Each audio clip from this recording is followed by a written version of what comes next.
All right, I'm going to briefly talk about last data that Arata has sent to me, or his last paper, and then I'm going to mostly talk about theory. Did we reach this? Yes.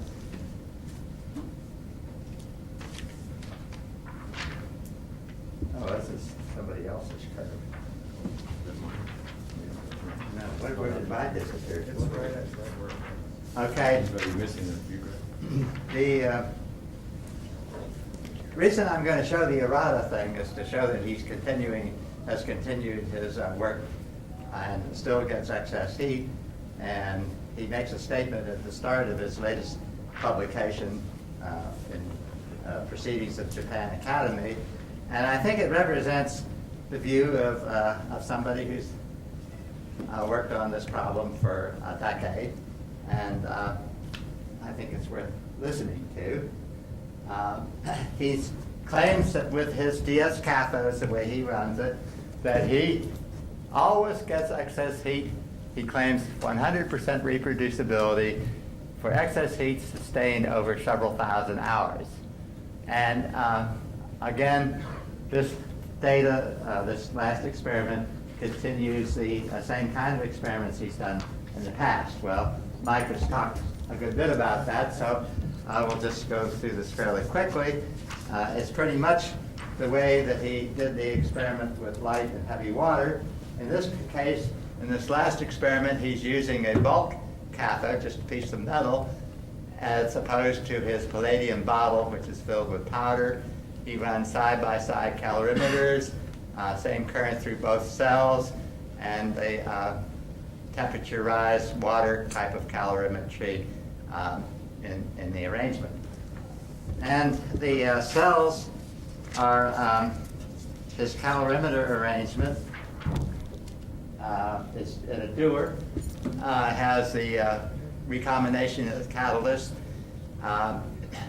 He measures the input temperature and the output temperature of the water, and the volume of flow he determines. He has a constant displacement pumps, and the cathode, palladium cathode, and platinum anode around it. The cell, as Mike described, is just the DS cathode cell, double structure, is just the palladium bottle that is filled with palladium and pumped out and welded together. And so this is the kind of cathode that he says always gives him heat the way he runs it. And the data, which again is fairly typical of his work, he usually shows only the period of excess heat. I don't know when this cell actually started, but usually there's a 2 to 3 week period before he gets excess heat. Then he shows the excess heat going on for several months. The bulk, the palladium ingot, or palladium rod, basically shows average 0 excess heat. We're talking about 5% excess heat and 0% excess heat. And here's the voltage history as the electrolyte becomes more concentrated. I don't know whether he's turning up the voltage or what, but the power level to keep the thing running is going up. But these levels the point is, this continues his success record at fairly substantial values of excess heat and fairly substantial percentages. I did visit his laboratory several years ago, and I don't know if Russ has been there, Mike has been there since. This is still pretty much the way he does his calorimetry. He has a temperature-controlled bath, constant displacement pumps, his 2 calorimeters inside a styrofoam picnic basket with a similar cover going over it when he's actually operating, and his voltage and power supplies and chart recorders over here. Is that pretty much the way it's? That's it. I would think it was exactly identical down to the piece of white paper. What about the trash bucket? Yeah. Well, I would suspect that. I'm not surprised that there is a data. Now now I want to really talk about the theory, and in particular, our version of the theory, which is called the ion band state theory. And I want to first show you some background charts that kind of introduce the one point which I want to discuss in more detail, which is the how the Coulomb barrier may be overcome. And this first picture is just a picture of a material which is amorphous and in which small crystalline areas have grown. This is a picture prepared by Fujita in Japan. And I show this because I think that these small areas, these small volumes that are crystalline, are called atom clusters by Fujita. They're 1,000 to 100,000 unit cells in size, and they, to my view, are candidate sites for deuterons to occupy many body wave functions in that are periodic, like the periodic wave functions of electrons. And I think this is also interesting to show. It shows how when regions grow into each other, the ordering process makes all of them essentially crystallize in the same common lattice. And I would say that this whole area would presumably work as a single coherent zone, even though it's an irregular shape. So when we talk about coherent zones in the theory, we don't necessarily mean a single block. Could be along and even extended to actually even being a surface. We don't know whether it really is volumetric or surface volumes that are occupied by many body systems of deuterons. Sir, do you have any idea what orientation they are, 111 or 100? I don't know. This is, Okay. I don't know what that represents there.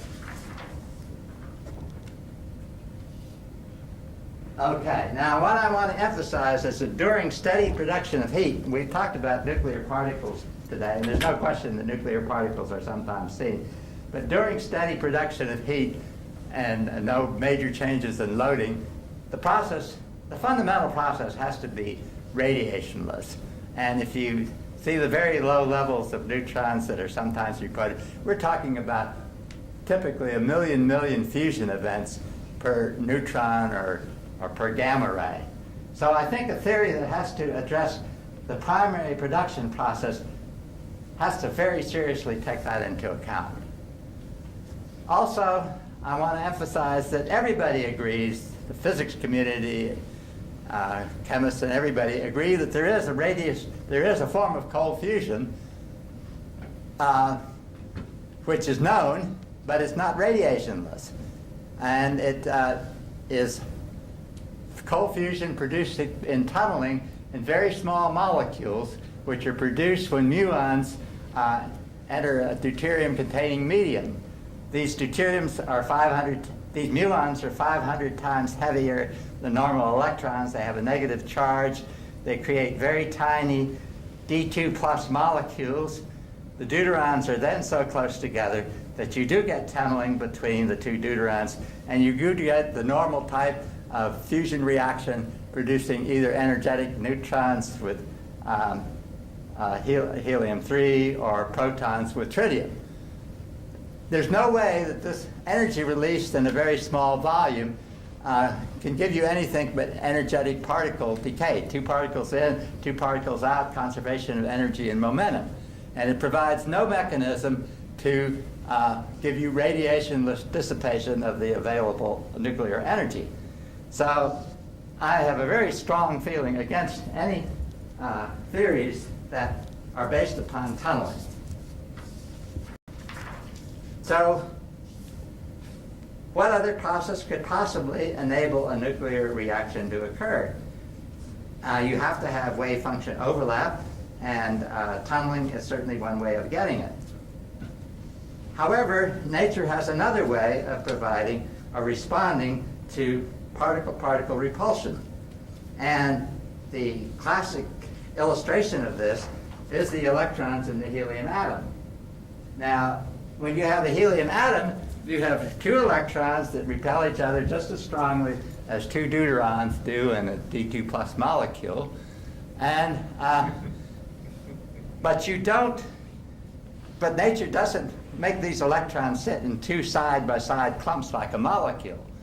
What you have in the solution of the helium atom, which is very well known, is a charge distribution that is spherically symmetric. It looks just like the charge distribution of the hydrogen atom. And but it's still the deuteron, the repulsion effect of the two electrons against each other does impact the wave function. And it does reduce the degree of overlap. If there was no repulsion between the electrons, this would have 100% overlap. But their overlap is actually less than 100% because of correlation avoidance. And speaking in a classical sense, you could say where one electron is, the other electron mostly isn't. Now that's not a quantum mechanical statement, because after all, this is a stationary state, time-independent state. There is no question of saying when, because this is a steady state situation. But what we really mean is, if you have two electrons, you have to have a two-electron wave function. And when you have a two-electron or a two-particle wave function in quantum mechanics, you can express it as a product of single-particle wave functions. The point is, however, if you're going to treat interaction cases, and also when you apply exchange, you can write this product of wave functions as a product of two wave functions satisfying the exchange condition, and formally in the form of what are called center of mass separation coordinates. But actually, the way this really should be interpreted is this is a spherical symmetric solution which gives you the radial distribution of charge, and this is a factor that varies in terms of some dimension in parameter space, an internal dimension to the two-electron system. So this behavior in parameter space modulates this behavior here. And at the conditions where the separation of the two particles is zero, this takes on its smallest value. But the smallest value is not very small. It's about 70% of what the value is when the particles are as far apart as they can be at the same distance from the nucleus. In other words, if you take the two electrons are sitting on top of each other, the amplitude of this two-body wave function is 70% of what it is when the two particles are on opposite sides of the nucleus of the helium atom. So you would say that this two-particle wave function gives you 70% electron overlap. And if these two electrons had the nuclear properties of deuterons, they would fuse. But the main thing I want to mention and emphasize is that this is the second way, correlation avoidance is the second way in which nature takes into account the Coulomb repulsion. And which method it takes advantage of depends upon what system minimizes the total system energy. In the electrons in the helium atom, this response minimizes the energy much more than when the two electrons are side by side. So that's the kind of physics that we have to employ if we are going to get both actually any kind of overlap without tunneling. And it also does give us a response which provides for a different form of de-excitation of the nuclear state. Now, okay, so this sort of repeats that. Normally, nature accounts for the response to the repulsion by giving you a side-by-side arrangement of the deuterons, for example, just like you have in a D2 molecule. But sometimes nature responds to the Coulomb repulsion between charged particles by allowing the particles to sit on each other, but by reducing the impact of Coulomb repulsion by this correlation avoidance. and the choice which nature makes is determined by system energy minimization. So that's really pretty classical Schrödinger type way of looking at things. Now we're dealing in cold fusion with the metal hydrogen system, and that's a totally different world. And one of the main aspects of which it's different, and the one that we direct our attention to at the moment, is that we have these heavy metal ions in a very well-ordered lattice, and they impose their periodicity on the conduction electrons of the metal, and in principle, we believe that they can also impose their periodicity on deuterons. In fact, there's experimental evidence of this for surface states. Okay, so we call these periodic states where the electron's charge is distributed maybe even over a billion unit cells, and where their amplitude, the amplitude of the wave function looks like a standing wave with a minimum at the saddle points between unit cells. This is basically what's called a block function. And we would have no real conductivity in a metal if the electrons didn't occupy this kind of didn't have this kind of a wave function. But the point I really want to make here is, in this form, with the electrons, only maybe 1/billionth of the charge of the electron is in each of these unit cells, and every one of these unit cells is equivalent in the standard treatment of the problem. Now, the ion band state theory is based upon the idea that you can get deuterons to behave like electrons, just a few deuterons, and in a much smaller region, like a 30 by 30 by 30 crystallite, unit cell crystallite. And when the deuterons have periodic wave functions, then energy minimization, we have shown under certain assumptions, gives you wave functions that are superposed on each other, and that pairs of deuterons are subject to correlation avoidance, which does not lower the response to them being on top of each other in a classical picture to zero. They still have finite overlap. And our calculations show that this is the preferred condition if the unit cells in the crystal are less than 10,000 unit cells. And the important point, which I do not have time to go on in this talk, is that the helium 4, which is formed also in a block function configuration, has a different way of losing its energy. It loses it by multiple electron scatterings rather than by emission of nuclear particles. And the reason that this is possible is that the nuclear change from 2 deuterons to 2 heliums affects the shape of the wave function in each unit cell. So there's, that changes the electrostatic field which the electrons see in the metal. And that change in electron field every time a deuteron goes to the helium-like state, or if it doesn't stay there very long and goes back into the deuteron state, every time that happens, you get a scattering of electrons. But once even a single scattering occurs, conservation of energy prevents you to go permanently back to the original state, and all the energy is dissipated by a sequence of electron scattering events. And this process is intrinsically radiationless. So we think it fits. It's the only thing that we've seen that really fits with a picture of nuclear dissipation of the energy without giving any radiation in the primary process. Now, I like to go through the argument in a fairly simple-minded way as to why the Coulomb repulsion becomes ineffective when you put the deuterons into periodic states. Okay, the normal repulsion in the helium atom, where they're in a single, the electrons are in a single volume, is that you have a repulsion of E²/R12, which is the separation.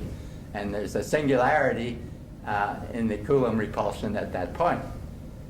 Now, if the charge, however, is distributed into n-cell unit cells, then the charge in each unit cell is just, instead of E, is E over n cell, and the Coulomb repulsion in one single unit cell is E squared over R12 divided by n cell squared. But electrons, particles that are divided into many unit cells, they're still the same particle. They're still a piece of quantized matter, and the little pieces of the particle in each unit cell act coherently. They're in lockstep. And which means that you have to, if you're going to get the full repulsion on the particle, you have to add up the effects in each of the n cell unit cells, and that means that you have to multiply this by n cell. And so the contribution to the system potential energy really is decreased by 1 over n cell rather than by 1 over n cell squared. Well, this, in large crystals, this 1 over n cell decreases the potential energy without affecting the kinetic energy. And at very large crystals, basically the effect of the repulsion becomes so small that basically the protons, the deuterons, are uncorrelated. They're almost as if they were neutrons in a band state. There's no repulsion really keeping them apart. And on the other hand, if you go to smaller crystals, then this correlation avoidance becomes deeper and deeper until it goes down to 0. And when that happens, nature no longer accepts that kind of solution. It no longer gives the minimum energy condition. And at that point, nature switches to side-by-side configuration, which is really saying that at that point, you go from a solid-state periodic picture to the chemical picture where the deuterons are localized. And however, in the larger crystals, when nature chooses correlation avoidance, then appropriately paired with appropriately paired nuclei, those with opposed nuclear spins, or ones that form S states basically, the nuclear attraction force is brought into play. And I want to end with just one picture. I want to go back for one stage and look at the helium thing again. I can find it here.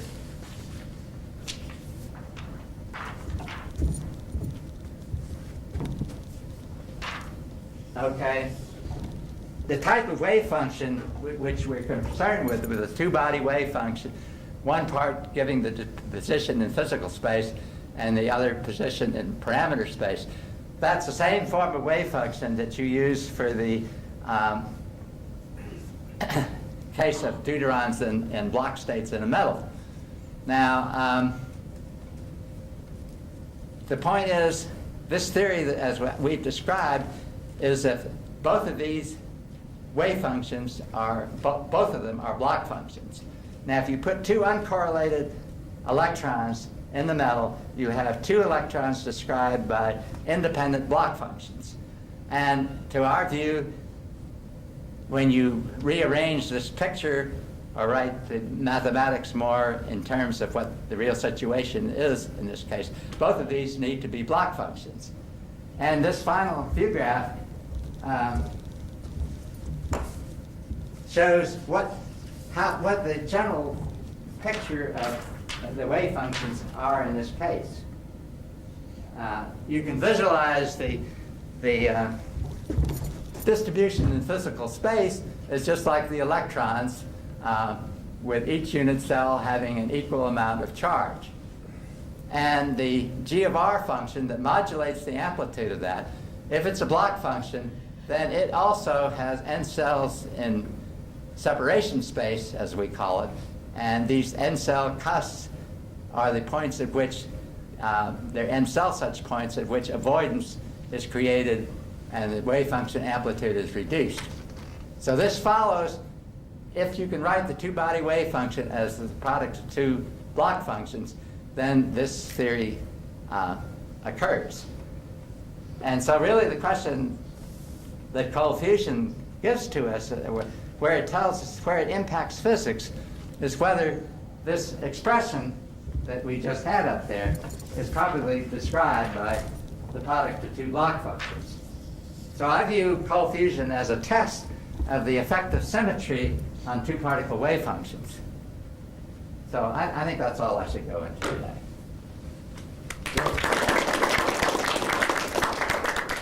Dr. Chubb, straighten something out in my mind. This is a beautiful theory.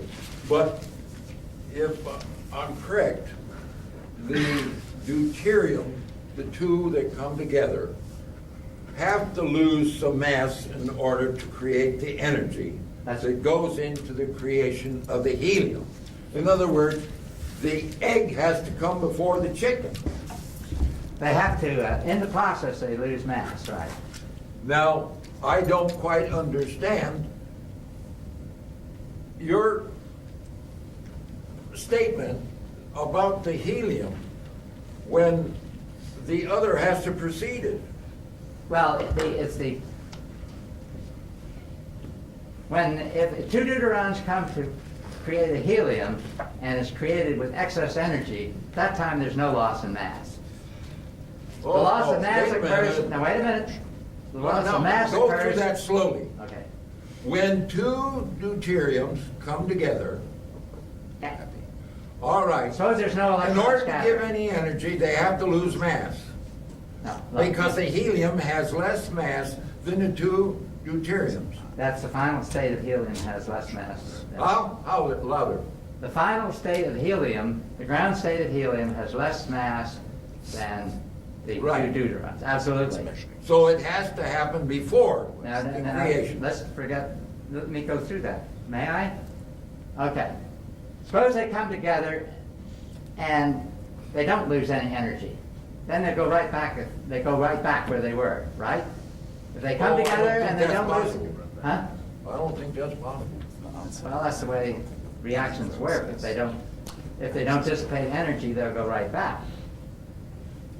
Now, if they lose a little bit of energy, they go back.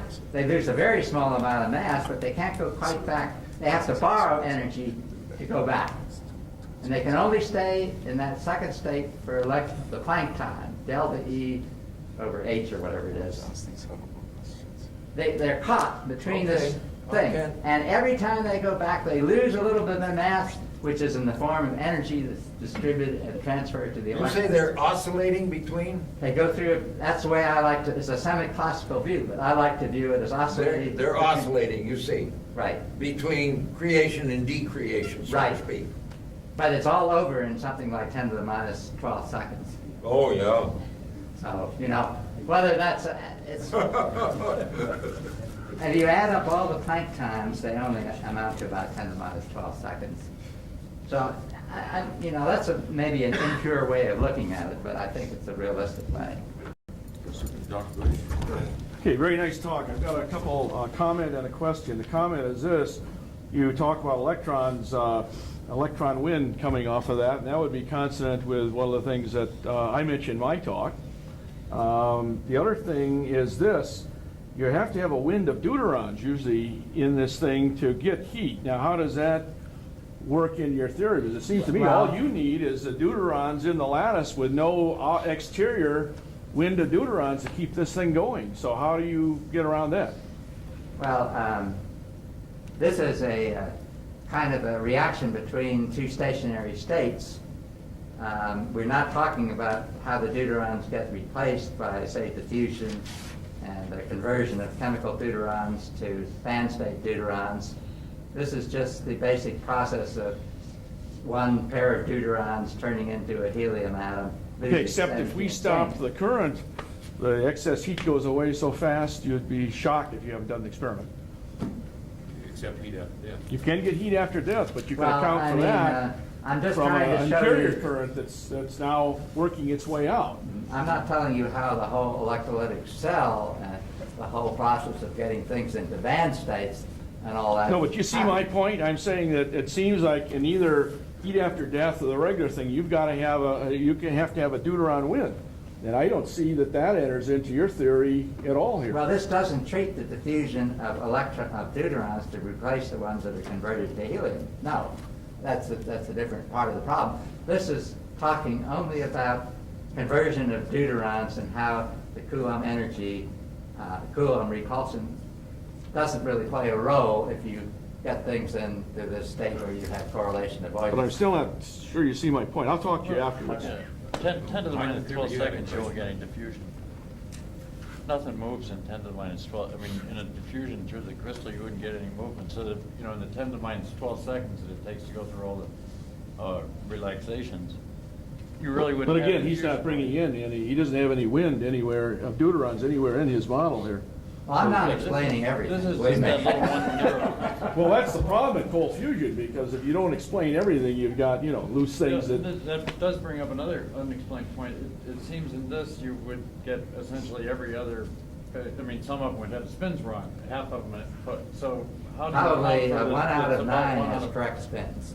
1 out of 9? And you have to take that into, Because you can actually use this theory to calculate reaction rates. Okay, but at 4,000 watt, 3 to 4,000 watts per cubic centimeter, that's only about 1 fusion out of every 12 trillion pairs of. Well, we calculated reaction rates versus concentration based upon certain Fermi golden rule and certain fairly simple assumptions. And your reaction rate goes as the square of the concentration of band state ions.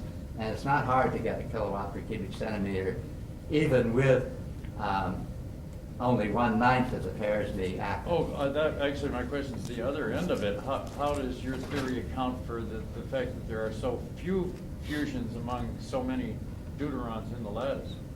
I mean, a power rate of 3 or 4 kilowatts is really only 1 pair fusing per second out of every Okay. trillion or so. Well, this theory only involves those deuterons who are in band states. In palladium, Oh, most of the deuterons are in chemical states. Oh, okay. Very much most of them, Very like much, by a all factor but of maybe trillion. 10 parts per million. Okay. But still, the concentration in band states is enough to give you It's this enough to 1 do it. kilowatt. Now, if you could get fusion in something like nickel or silver, that wouldn't be the case. But after all, with palladium, we seem to have to, at least presently, working with a host that's essentially PDD. I guess take one more question, then we need to move on to the next. okay, again, your ideas are very interesting. One last question here. Would your band theory allow you to predict the rate of fusion? It does, yes. Would you Now, present I can't that say at that some it's too point? accurate, you know. Yeah, okay. It does give a rate of fusion by Fermi's golden rule, which is the reaction rate between stationary That'd be states. nice for you to present that someday. Okay, it's in our 1991 Oh, is it? paper, actually. Okay. Do you have your question, Mike? Just one comment, and I wanted to go back to the first part of your lecture and make sure that a point isn't missed. The fact is, as we have confirmed, at least in a preliminary way, Arata's double-structured cathodes seem to be able to make excess heat in a consistent way. And this is a very important fact. I don't know that the reason for the reliable reproducibility of that geometry is the idea that Arata had in mind when he originally made it. I agree with you. But it's still a very important fact. And I don't know whether the heat that Arata sees comes from the powder, which is a very small fraction of the total mass of the system, or whether it's from the palladium bottle. But either case, the amount of heat is much more, a higher total energy per molecule than you can get by chemistry. But didn't you show that his data for the solid cathode? Without Yes, he any did not excess get heat? excess heat with a solid cathode. But you don't see that as equivalent to. So he needs a power. I don't consider that equivalent to the bottle necessarily, and I've suggested that he run empty bottles. The powder is back to surface effect again. I mean, it seems like that would be easy to determine whether it is the powder or the other. Well- If it's the powder, it's the surface effect. I think if he ran empty bottle versus bottle with powder, we might know the answer, but, you know, But there's experimenters not- have their own way of wanting to do things. There's not necessarily one mechanism. Well, that's true. It could be more. I think that is a great danger to work out a theory and say, you know, that is explains everything. It isn't. I think that Arata's Could be system several. is really quite different to the thing which we described. There. And I'm not saying that our theory is really very different from Preparata's in some way, because we really, when we talk about pairs in this talk, we're really talking about approximating a many-body system with a sum over pairs. And, that's a great simplification. Well, I hope in Washington we can have a major session on the different ways of discussing this. I think it would Because be that's a good. major undertaking to see what the commonality, what is the difference between the theories, really? Is there a difference? Yes. Is there no difference? This has to be stated at some stage. And how do we observe Because we that? talk in such different languages, it's really, as you say, we've It's, got yeah, to knock is it it a out. linguistic problem? It is a linguistic. It's sociological. No, preparata comes from. You get what that many field deuterons, it theory, is. you know, Yes. Everybody comes from a different perspective. Right. But in the end, it may be the same thing. Well, certainly, I think we're closest in our thinking, but we do look at it from a different Well, context. let's thank Talbot Chubb.